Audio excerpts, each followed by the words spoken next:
Hello everyone, this is Zehra Batul, MBBS first professional student at JN medical college.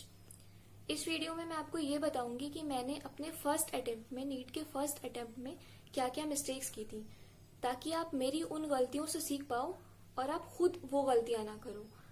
So I am going to tell about 7 major mistakes, but before that I must tell you कि मैंने 2018 में 353 marks score किए थे। उसके बाद 10 to 11 months की preparation के बाद 605 मार्क्स स्कोर किए थे। तो ये 250 मार्क्स का इंक्रीमेंट मैंने कैसे किया, मैं क्या चेंजेस लाई अपने पढ़ाई में जिसकी वजह से मेरे मार्क्स इंक्रीज हुए। So let's get it started. मैंने 12th क्लास में फिजिक्स की एक बुक सॉल्व करी थी। वो काफी मोटी बुक थी, उसके 2 वॉल्यूम थे। उसमें बहुत सारे डिफरेंट स्टेट्स के जो एग्जाम में आए हुए क्वेश्चन थे वो थे।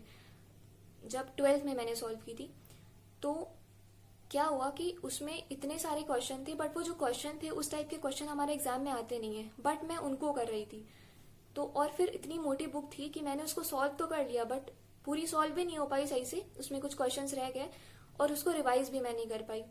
तो इस वजह से ज्यादा अमाउंट में क्वेश्चन करना जरूरी नहीं है। फिजिक्स में भी आपको ऐसा नहीं है कि बहुत ज्यादा क्वेश्चन करना है तब आपको फिजिक्स अच्छे से आएगी।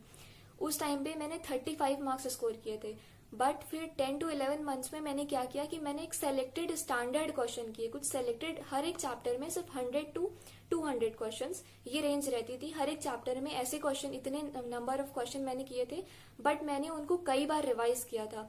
और उनको कई बार रिवाइज करना वॉज द ओनली रीजन कि मैंने 10 to 11 मंथ से मैंने फिजिक्स में 35 से मैं 139 मार्क्स तक पहुंच गई। मतलब इतना ज्यादा इंक्रीज हुआ। फिजिक्स में उतनी आसानी से नहीं होता है, तो मुझे लगने लगा था, अंदर से कॉन्फिडेंस आ गया था कि मुझे फिजिक्स आने लगी है। तो उसका सिर्फ यही रीजन था कि मैंने क्वेश्चंस को कई बार किया था, मैंने अच्छे स्टैंडर्ड क्वेश्चन को कई बार रिवाइज किया था, बस यही रीजन था। Second thing which I did in class 11th and 12th वो थी स्लीप सैक्रिफाइस। क्योंकि मेरी एडिक्वेट स्लीप थोड़ी सी ज्यादा है, तो मुझे लगता था कि मेरे जो फ्रेंड्स हैं वो बहुत ज्यादा पढ़ रहे हैं, वो सो नहीं रहे हैं, तो मैं भी अपना रिड्यूस करने लग गई थी स्लीप, ताकि मैं अपना टाइम सेव कर पाऊं, 2-3 आवर सेव कर पाऊं। बट एक्चुअल में वो 2-3 घंटे सेव करने के चक्कर में क्या हुआ था कि मैं पूरा दिन, मुझे नींद आती रहती थी, मैं पूरा दिन स्लीपी फील करती थी, और वो पूरा का पूरा दिन मेरा बिल्कुल अनप्रोडक्टिव जाने लगा था। मतलब मेरी पूरी एनर्जी उस स्लीप को कंट्रोल करने में जाती थी, लेकिन फिर भी मैं नहीं सो रही थी। मतलब पता नहीं क्यों मुझे उतनी जल्दी उससे लेसन नहीं मिला। मैंने पूरे 11th ये गलती करी है। सो स्लीप सैक्रिफाइस नहीं होनी चाहिए, क्योंकि जब हम सोते हैं तो जो हमने पढ़ा होता है हमारा माइंड उसको प्रोसेस करता है, और डीप स्लीप में ही वो चीजें टेम्पररी मेमोरी से परमानेंट मेमोरी में जाती हैं, लॉन्ग टर्म मेमोरी में जाती हैं। तो इसलिए अच्छे से सोना चाहिए, बट उसके बाद, सोने के बाद जो रेस्ट ऑफ द टाइम बचता है उसको अच्छे से यूटिलाइज करना ज्यादा जरूरी होता है। जैसा कि मैंने ड्रॉप ईयर में किया, मैंने अच्छे से स्लीप ली, उसके बाद जो रेस्ट ऑफ द टाइम था उसको बहुत अच्छे से यूटिलाइज किया। थर्ड थिंग, मैं एक एग्जाम्पल लेके समझाती हूँ। जैसे 11th की स्टार्टिंग, आप इमेजिन करो मैं 11th की स्टार्टिंग में हूँ। तो उस टाइम पे क्या हुआ था कि मैंने जो पूरा क्लासिफिकेशन है, एनिमल किंगडम, बैक्टीरिया, ये पूरा मैंने एनसीईआरटी से तो कंप्लीट किया ही था, उसके साथ साथ बहुत सारा एक्स्ट्रा पढ़ लिया था। उसके बहुत सारे एनसीईआरटी की थी मैंने, उसके अलावा मैंने बहुत सारे सब रट लिया था, क्योंकि उसमें सब याद करने वाला ही होता है। क्लासिफिकेशन में मैंने सब रट लिया था, मुझे बहुत अच्छे से आता था, मैंने उसको रिवाइज भी कर लिया था। अब मैं आ गई 11th की एंडिंग पे। 11th की एंडिंग पे पता है क्या हुआ था कि मेरे एनसीईआरटी के बहुत सारे चैप्टर्स छूट चुके थे। मतलब बायोमोलिक्यूल्स वाली जो यूनिट है वो मेरी कंप्लीट नहीं हुई थी। ह्यूमन फिजियोलॉजी वाली में मेरे कई सारे चैप्टर्स रह गए थे, वो मैं एनसीईआरटी से भी नहीं कर पाई थी। और जो मैंने क्लासिफिकेशन स्टार्टिंग में पढ़ा था वो अब मैं भूल चुकी थी, क्योंकि मैंने 11th में रटा था। तो ऐसी गलती नहीं होनी चाहिए। आपको बैलेंस करके रखना है कि आपको एनसीईआरटी पूरा कंप्लीट हो जाना चाहिए। आपको जितना टाइम है, आप जितने टाइम में पढ़ रहे हो, प्रिपेयर कर रहे हो, एनसीईआरटी पूरी कंप्लीट होनी चाहिए, साथ साथ में आप एक्स्ट्रा लेके चलो। तो वही मैंने ड्रॉप ईयर में फिर क्या किया, मैंने ड्रॉप ईयर में एनसीईआरटी को अच्छे से किया। फिर जो टेस्ट वगैरह देती थी उसमें से जो अलग इन्फॉर्मेशन मिलती थी, मैं उसको एनसीईआरटी में कॉर्नर में नोट कर लेती थी। तो मैं इन्फॉर्मेशन को एक्स्ट्रा बस ऐसे ले रही थी। मेनली मेरा फोकस, प्राइम फोकस जो था वो एनसीईआरटी पे था। तो अगर आप दोनों चीजें कर पा रहे हो तो बहुत अच्छी बात है, लेकिन मेरे साथ जो हुआ कि एक्स्ट्रा करने के चक्कर में एनसीईआरटी कंप्लीट नहीं कर पाई, तो वो नहीं होना चाहिए। फोर्थ थिंग, मैं बायोलॉजी में एक बुक सॉल्व कर रही थी। वो बुक काफी मोटी है, उसके कई सारे वॉल्यूम्स हैं फिजिक्स की तरह। तो उसमें एक एक फाइलम पे 5-5 पेज के क्वेश्चन दिए, मतलब 5-5 पेज पे सिर्फ एक एक फाइलम के क्वेश्चन दिए हुए थे। तो आप सोचो उसमें कितनी एक्स्ट्रा इन्फॉर्मेशन होगी। तो वो मैं कर रही थी, उसमें मैंने अपना टाइम दिया। मतलब क्यों दिया मुझे खुद नहीं पता, उससे कुछ भी मतलब बेनिफिट नहीं हुआ मुझे। उसके बाद भी ड्रॉप ईयर में भी कभी भी बेनिफिट नहीं हुआ। तो ये बहुत जरूरी है कि जो आप देखो आप क्या कंटेंट पढ़ रहे हो, आप जो पढ़ रहे हो वो एग्जाम में कितना आता है। सारी चीजें करना, ज्यादा क्वेश्चन लगाना नहीं जरूरी है। अच्छे क्वेश्चन लगाओ और उनको बार बार लगाओ, तो आपका कॉन्फिडेंस बढ़ा रहे। मिस्टेक थी, मैंने नो टेस्ट, मैंने कोई भी टेस्ट नहीं दिया था उस टाइम पे।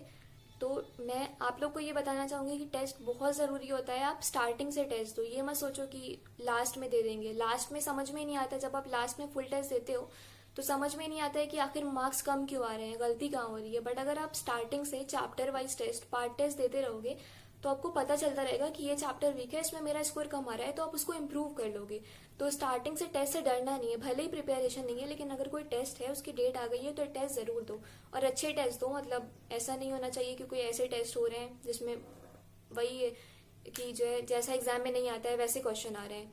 तो अच्छे टेस्ट दो, और टेस्ट स्टार्टिंग से ही दो, और उससे एक रिवीजन होता रहता है। जो हमने पढ़ा होता है वो टेस्ट के थ्रू रिवाइज हो जाता है, और एक बहुत अच्छा वे होता है रिवीजन का। और स्टार्टिंग से ही प्रैक्टिस होती रहती है, तो फिर आपको अपना स्कोर भी पता रहता है, उसी हिसाब से वर्क करते रहते हो। तो स्टार्टिंग से टेस्ट देना बहुत जरूरी है।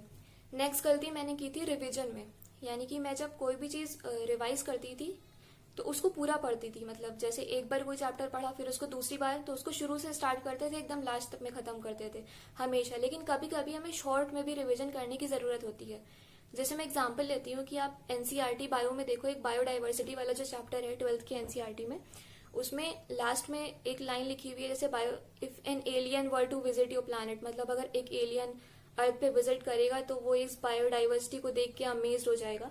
तो ये तो इन्फॉर्मेशन एग्जाम में कैसे पूछेगा, बिल्कुल नहीं पूछेगा। तो अगर आप चैप्टर पढ़ना स्टार्ट करते हो तो इसको एकदम मार्क कर लो कि इसको बार बार नहीं पढ़ना है, एक बार पढ़ लिया पता चल गया। उसी तरह आपको एक प्रायोरिटी देनी है चीजों को। कुछ चीजों को बहुत अच्छे से प्रिपेयर करना होता है, कुछ को उनसे कम करना होता है, कुछ को उनसे कम करना होता है। जैसे मैं एक और एग्जांपल लूं, केमिस्ट्री में जो केमिकल काइनेटिक्स वाला चैप्टर है, उसमें 0 ऑर्डर, फर्स्ट ऑर्डर, शायद सेकेंड ऑर्डर भी इतना एनसीईआरटी में दिया हुआ है। तो जितना उसके बाद भी कुछ टीचर्स उसके बाद कभी पढ़ाते हैं, तो जितना एनसीईआरटी में दिया है आप उसको ज्यादा बार रिवाइज करो। आप पढ़ो एक्स्ट्रा वाला भी, लेकिन आप एनसीईआरटी वाले को ज्यादा बार रिवाइज करो। फिजिकल केमिस्ट्री में आप पढ़ रहे हो तो आप फॉर्मूले को ज्यादा बार रिवाइज करो, या जो कुछ इंपॉर्टेंट चीजें उनको ज्यादा रिवाइज करो। ऐसा होना चाहिए, ठीक है। थ्योरी और क्वेश्चन के बीच में एक बैलेंस बहुत जरूरी होता है कि आपको कहाँ पे ज्यादा थ्योरी पढ़नी है, कहाँ पे ज्यादा क्वेश्चंस करने हैं, वो आपको पता होना चाहिए। जैसे मैं अपना एग्जांपल देती हूँ, मैं जितनी भी चीजें मैंने बताई है इस वीडियो में वो सारी मेरी हैं, मैंने वो गलतियां की थी, फिर मैंने ड्रॉप ईयर में उनको इम्प्रूव किया था। तो जैसे मैं इक्विलिब्रियम चैप्टर था 11th में, थर्मोडायनामिक्स था, तो एनसीईआरटी में इतना बड़ा बड़ा वो दिया हुआ है, मैं पूरा पूरा रीड करती थी। फिर होता क्या था कि टाइम खत्म हो जाता था, इतना टाइम उसको रीड करने में कंज्यूम हो गया, उसके बाद ना रिवाइज करने का टाइम है, ना ही क्वेश्चन प्रैक्टिस करने का टाइम है, फिर भूल गए चैप्टर। तो फिर मैंने ड्रॉप ईयर में क्या किया, मैंने ड्रॉप ईयर में सिर्फ नोट्स किए थे। कुछ टीचर के सिर्फ एक मेरे सर थे, उनके सिर्फ नोट्स किए थे, उनको अच्छे से प्रिपेयर किया था, और कुछ सेलेक्टेड क्वेश्चंस लगाए थे, उनको रिवाइज किया था, बस उतना किया था। बट उनको क्योंकि हमने रिवाइज कर लिया था, इसलिए वो मेरा अच्छे से प्रिपेयर हो गया था। तो वही चीज है कि देखो आपको किन चीजों में, जैसे फिजिकल केमिस्ट्री में थ्योरी की ज्यादा रिक्वायरमेंट नहीं है, तो आप उसमें ज्यादा थ्योरी मत करो, जिसमें ज्यादा रिक्वायरमेंट है उसमें आपको करना है। Last thing was self believe. मतलब मेरे को बिल्कुल भी कॉन्फिडेंस नहीं था 11th-12th में कि मैं कर सकती हूँ, मुझे नहीं लगता था कि मैं कर पाऊंगी। बट ये अंदर से कॉन्फिडेंस आया, अंदर से जो मोटिवेशन आई मेहनत करने की, तो उसके पीछे मेरे को लगता है कि Gitendra sir was the only reason जिनकी वजह से मुझे लगता था कि मैं कर सकती हूँ, और मुझे एक एक मिनट अपना 100% देना है, एक एक मिनट बेस्ट देना है, तो मैं कर लूंगी। तो the sole reason behind it was Gitendra sir. और उसके साथ साथ एक और अनफेयर एडवांटेज थी कि I got some very much supportive people in my life, team intelligence, thanks to you also. बिल्कुल बहुत ज्यादा उन्होंने सपोर्ट किया, एजुकेशन में भी, मोरल सपोर्ट भी, फाइनेंशियल सपोर्ट भी, in each and everything they were with me. So वो बहुत बड़ा रीजन था। बट उसके साथ साथ मैं आप लोग से ये कहना चाहूंगी कि वो एडवांटेज मेरे पास थी, बट आप लोगों के पास भी कोई ना कोई ऐसी एडवांटेज जरूर होगी। आपके पास जो भी रिसोर्सेज है आप उनका अच्छे से यूज करो, आप उसको देखने की कोशिश करो, उसका बेस्ट पॉसिबल यूज करो, and you will definitely get the best possible result. So thank you and wish you all the best.